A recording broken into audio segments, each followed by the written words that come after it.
चलिए तो आज हम लोग देखेंगे एक नया शमरी और एक नए चैप्टर का, चूँकि बहुत सारे बच्चों का ये डिमांड था कि सर शमरी यदि वहाँ पे नहीं रहता है तो हम कैसे उसको देख करके एग्जाम में जाएंगे या कैसे समझेंगे। क्योंकि पिछले वीडियो में मैं बताया था कि नहीं समरी वगैरह आप अगर अच्छे से पढ़ लेते हैं तो समरी से ही एक तरीके से आपका जो डॉट होता है वो क्लियर हो जाता है। तो कुछ समरी जो है मेरे द्वारा भी दी जाएगी, जो कि काफ़ी ज़्यादा समय हमारे पास नहीं बचा हुआ है। तो कुछ वैसे चैप्टर जिससे ज़्यादा क्वेश्चन आते हैं उन चैप्टर का मैं समरी अभी फ़िलहाल दे रहा हूँ। बाकी बाद नेक्स्ट एग्ज़ाम जो होगी उसके लिए टोटल वीडियोज़ मैं डाल दूँगा। और खास करके वीक स्टूडेंट्स के लिए हम फिर से एक मैसेज ये देना चाहते हैं कि ज़्यादा आपको कुछ नहीं करना है। जितने भी टॉपिक्स को जो पिछला वीडियो मैंने दिया उस चीज़ को देख लीजिए कि क्या क्या टॉपिक है, किस किस चीज़ को तैयारी करके जाना है। आप उतना ही तैयारी कर लीजिए, एकदम आप इत्मीनान रहिए आराम से। मार्क्स कहीं जाने वाले नहीं है, मार्क्स आपके थैली में ही आएंगे, मार्क्स आपके झोली में ही आएंगे। आज हम लोग डिस्कस करने वाले एक नया चैप्टर का समरी देखने वाले हैं। समरी इसलिए जानना जरूरी क्योंकि शॉर्ट टाइम हमारे पास वो मेमोरी रहता है, ज़्यादा लंबे समय तक नहीं रखें तो शॉर्ट टाइम हमारे पास वो काफ़ी अच्छे से वो मेरे माइंड में रहेगा। तो हम आराम से किसी भी चैप्टर मीन्स उस चैप्टर का जो भी क्वेश्चन है उसको हम डील कर सकते हैं। तो देखिए, 2 स्टोरीज अबाउट फ्लाइंग, ये आपका फर्स्ट फाइट बुक किससे है, 2 स्टोरीज अबाउट फ्लाइंग। नाम से ही पता चल जा रहा है कि लिखा हुआ 2 स्टोरीज। 2 का मतलब होता है 2 कहानियां, स्टोरीज का मतलब कहानी, एक स्टोरी का मतलब कहानी होता है। यहाँ स्टोरीज दिया हुआ है, प्लुरल किया गया है, मतलब यहाँ पे कहानियां का बात करेंगे। अबाउट का मतलब के बारे में और फ्लाइंग का मतलब उड़ान से संबंधित या उड़ान के बारे में 2 कहानियां। तो ज़्यादा सटीक अगर हम बोलना चाहेंगे तो उड़ान से संबंधित 2 कहानियां। तो उड़ान से संबंधित 2 कहानियां क्या है देख सकते हैं यहाँ पे, पार्ट 1 पार्ट 2 दो यहाँ भाग में दिया गया है। हिज फर्स्ट फ्लाइट, दूसरा black aeroplane. His first flight, दूसरा ब्लैक एरोप्लेन। तो आज हम लोग डिस्कस जो करेंगे वो हिज फर्स्ट फ्लाइट के बारे में डिस्कस करेंगे। और इसका जो मेन हीरो है वो कौन है, यंग सीगल, एक समुद्री पक्षी होता है। उसके बारे में डिस्कस करेंगे कि भाई आखिर इस चैप्टर में हम लोगों को राइटर के द्वारा क्या मैसेज दिया जा रहा है कि ये चैप्टर को हम लोगों को पढ़ना पड़ा।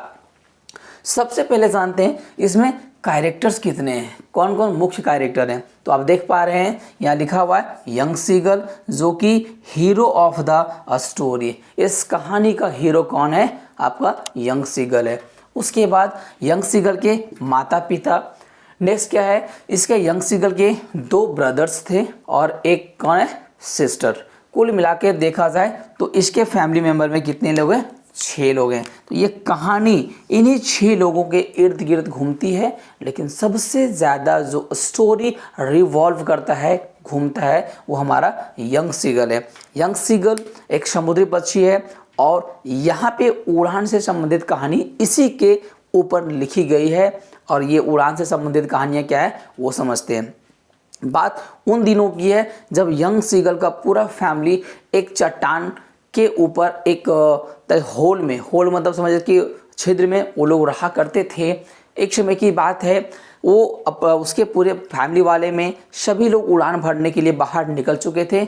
एक यंग सीगल ही ऐसा था कि वो चट्टान से बाहर उड़ करके नहीं जा रहा था। वजह क्या था, उसको ये डर था कि उसके जहाँ पे वो लोग रहता था घर के नीचे एक बहुत ही विशाल समुद्र था। तो उसको ये डर लगा रहता था कि यदि हम उड़ने की कोशिश करेंगे तो कहीं समुद्र में जाकर के हम गिर ना जाए, समुद्र मुझे खा लेगा।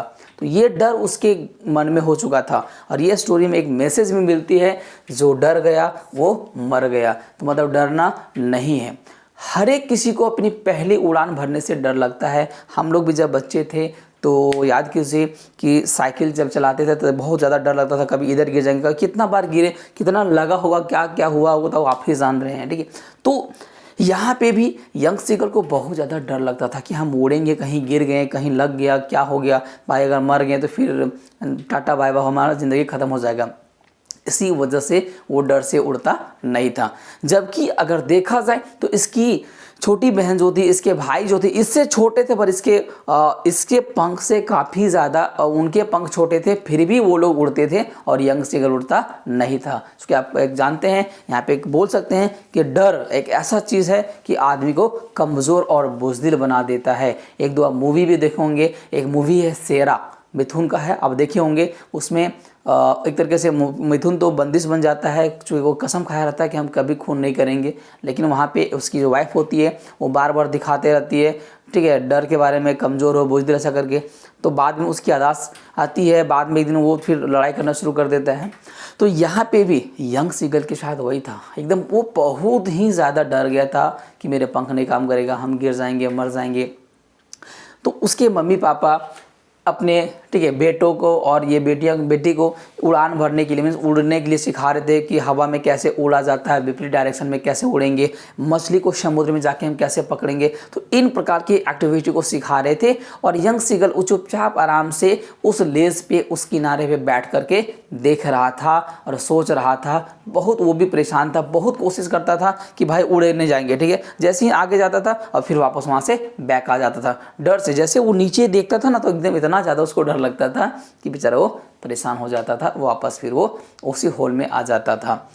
तो अपनी भाई बहन की प्रैक्टिस करते हुए देखता था, ठीक है, तो उससे भी लगता था कि भाई हम भी उड़े, लेकिन क्या करें, मजबूरी थी उसकी कि वो डर बहुत गया था। उसके मम्मी पापा काफ़ी ज़्यादा उसको कावड़, डरपोक, ये है वो है, जब तक नहीं उड़ेगा कुछ खाने के लिए नहीं देंगे, परेशान खूब हो गया। 24 घंटा तक उसके नज़दीक, 24 घंटा मतलब समझिए एक दिन तक उसके नज़दीक कोई नहीं आता है मिलने के लिए। अब समझ सकते हैं कि वो 24 घंटा से खाना भी नहीं खाया है, ऊपर से धूप काफ़ी निकला हुआ था, अब पूरा परेशान, प्यास लग रहा है, भूख लग रहा है। 24 घंटा अगर आपको उपवास रख देते हैं तो हालत ख़राब। जिसका आदत है तो ठीक है, लेकिन जिसका आदत नहीं है तो उसका तो हालत इतना ख़राब हो जाता है, बेचारा चक्कर आता है, गिर जाता है, बेहोश हो जाता है। तो इसका हालत तो ऐसे ही पूरा टाइट फिश था यंग सीगल का। करे तो करे क्या करे। उसके भाई बहन मछली पकड़ रहे थे, खा रहे थे। उसकी मम्मी, ठीक है, एक मछली के टुकड़े को लाती है, उसको खाती है बड़ा चाव से, पैरों के नीचे दबा करके। उसके बाद अपनी चोंच को साफ करती है, शार्प करती है, ताकि वो नेक्स्ट जो मछली पकड़ के लाएगी उसको भी अच्छे से खा सके और काफ़ी इंजॉय कर सके।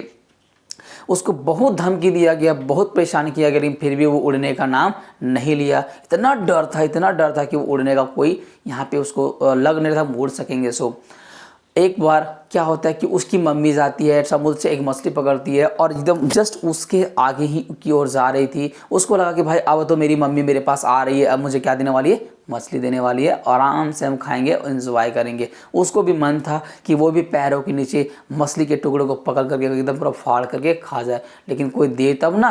तो जब उसकी मम्मी देखती है, जब वो देखता है कि उसकी मम्मी उसके पास आ रही है धीरे धीरे, तो उसकी मम्मी वहाँ पे जाने का रीज़न था कि वो चाहती थी कि वो उसको मछली को पकड़ने के लिए, मैं वहाँ पे समझिए कि इस प्रकार से बन रहा था।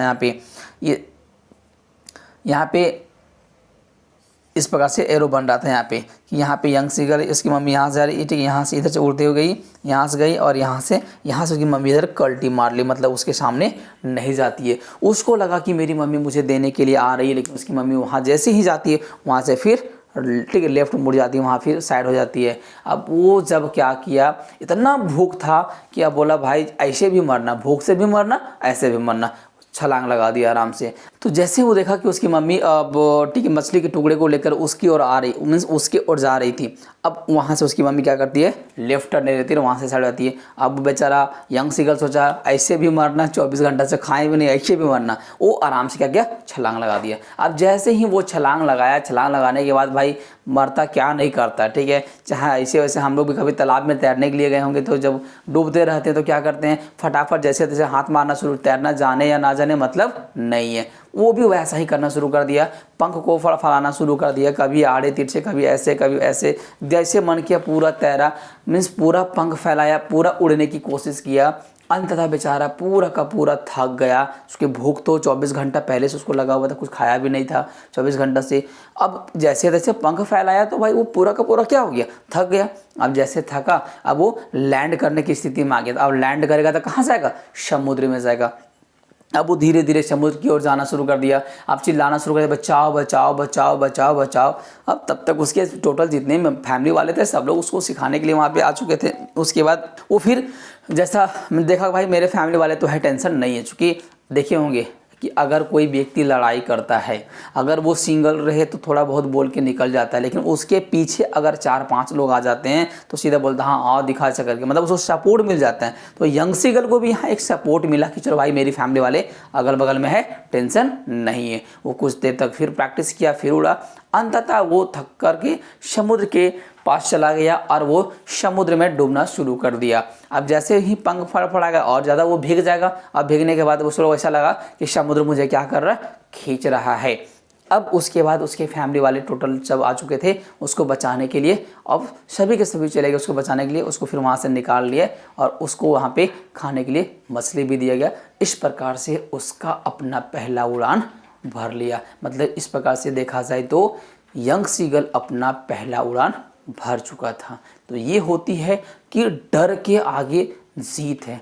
आप अगर डर जाते हैं तो डरने के बाद आप अगर थोड़ा सा भी हिम्मत जताते हैं तो आगे आपका जीत मिलने वाला है। लेकिन यहाँ पे अगर यंग सीगल की भांति हार माने रहते तो कभी भी जीत नहीं होता। यंग सीगल सोचा भाई ऐसे भी मरना वैसे भी मरना, जब जो हो अब दौड़ पड़ेंगे, ठीक है। वो एकदम पूरा युद्ध क्षेत्र में दौड़ गया और अंततः वो तैरना भी सीख गया, पानी में भी तैरना सीख गया, उड़ना भी सीख गया, मछली भी खा लिया और जान भी बचा लिया।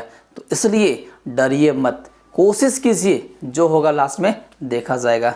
इसलिए एग्ज़ाम में भी आप वही काम करेंगे, पहले लिखिए, टेंशन मत लीजिए, जितना आता है उतना लिखिए। एग्ज़ाम में पास होना तो कंपलसरी है, फेल जब बहुत कम ही बच्चे होते हैं, वही बच्चे फेल होते हैं जो तैयारी अच्छे से नहीं करते हैं, जो पढ़ाई के प्रति बहुत ये हो जाता है कि नहीं भाई कौन सा टेंशन है, एक दिन पढ़ेंगे तो क्या होगा। आपको लगातार मेहनत करना पड़ेगा, तभी जाकर के आपको सक्सेस भी मिलेगी यंग सीगल की भांति। धन्यवाद।